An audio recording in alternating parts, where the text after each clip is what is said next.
Muy buenas noches.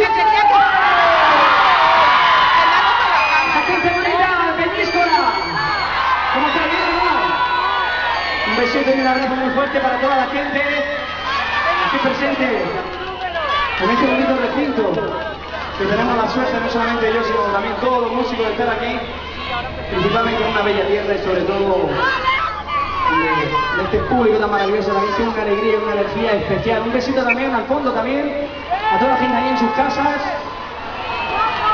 en una noche mágica donde estaremos compartiendo canciones que mandan mucha alegría, pero también donde vamos a compartir canciones en este momento también me están dando mucha alegría, como es el caso de la siguiente balada, que mira cómo suena.